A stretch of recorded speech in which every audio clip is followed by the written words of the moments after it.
SC రిజర్వేషన్ల వర్గీకరణ న్యాయబద్ధమైనది కనుకనే తమ ప్రాణాలను సైతం లెక్క చేయకుండా పోరాడిన వీరులు మాదిగ అమరవీరులని ఎంఆర్పీఎస్ రాష్ట్ర నాయకులు శ్రీనివాస్ కొనియాడారు.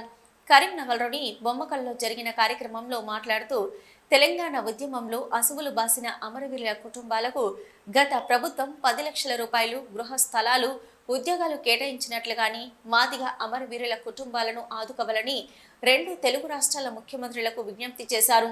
ఏ లక్ష్యం కోసం అమరులయ్యారో వారి త్యాగ ఫలితం వర్గీకరణ అయినప్పుడు వర్గీకరణ ప్రక్రియను శాస్త్రీయబద్ధంగా మాదిగలకు, ఎస్సీలలోని అన్ని కులాలకు వెనుకబాటుతనం జనాభా దామాస ప్రకారం రిజర్వేషన్లు కేటాయించాలని, గత ప్రక్రియలో జరిగిన పొరపాట్లను తప్పులను సరిదిద్దాలని తెలంగాణ రాష్ట్ర ప్రభుత్వాన్ని విజ్ఞప్తి చేశారు.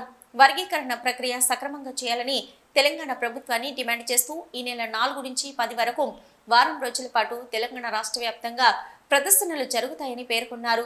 ఈ కార్యక్రమంలో అంబేద్కర్ యువజన సంఘం రాష్ట్ర కన్వీనర్ గోస్కే శంకర్, అంబేద్కర్ యువజన సంఘం జిల్లా అధ్యక్షుడు సముద్రాల అజయ్, మాజీ వార్డు సభ్యులు జకినపల్లి శంకర్, ఎంఆర్పీఎస్ కరీంనగర్ జిల్లా అధ్యక్షుడు గాలిపల్లి శ్రీనివాస్, బీఎస్సీ నాయకులు కొండపోచయ్య, గాలిపల్లి కుమార్, గాలిపల్లి లక్ష్మణ్, ఎడెల్లి నవీన్, గాడిపల్లి బాలకృష్ణ, గాడిపల్లి సంపత్, జానకిపల్లి చింటూ, గోష్కి ఆంజనేయులు, సిరిసిల్ల అజయ్, సుంకే ప్రశాంత్, కాశపాక మహేష్ తదితరులు పాల్గొన్నారు.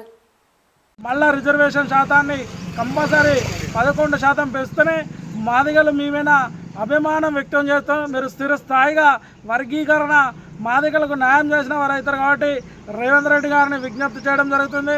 ఎందుకంటే దానిలో ఉన్న లోపాలు కరెక్ట్ పరిశీలించలే. షమీ అఖ్తర్ గారికి మరొకసారి దరఖాస్తు ఇవ్వడంలో మీరే వారికి మరొక నెల రోజు కాల గడువు ఇచ్చారు కాబట్టి ఆ గడువును పురస్కరించని. ఇంకోటి ఈ 6 తారీఖు నాడు మీరు కేబినెట్ సమావేశం నిర్వహిస్తారు. దయచేసి ఈ కేబినెట్ సమావేశంలో బీసీను ఎస్సీ రిజర్వేషన్ని చట్టసభల్లో పార్లమెంటుకు పంపి ఆమోదం చెందాలని మీరు ప్రయత్నం చేస్తారు. దయచేసి ఈ 10వ తారీఖు వచ్చిన రిపోర్టు వచ్చిన తర్వాతనే వర్గీకరణ పెంచిన తర్వాతనే దాన్ని కేంద్రం కేబినెట్ ఆమోదించి దాన్ని వెంటనే పార్లమెంట్లో బిల్లు శాశ్వతంగా ఆమోద పరిష్కారాన్ని చూపెట్టాలని మేము రేవంత్ రెడ్డి ప్రభుత్వాన్ని కోరడం జరుగుతుంది.